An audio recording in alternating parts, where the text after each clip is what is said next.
Hello, it's Lindsay here, and welcome to Your Home Made Perfect.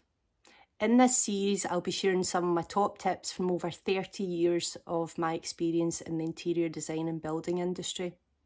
Whether it's decorating your living room, choosing a new bed, or renovating your entire home, we should be looking at each area individually and provide some professional help and advice to guide you through. The first thing I would ask you to do is to look at the big picture of your home and your garden together. Put pen to paper, write down all your ideas, hopes, desires, along with the pain points, what doesn't work for you and what's not practical. It doesn't matter how huge the list is because we can always work backwards later on. We'll return to your wish list later on in the series.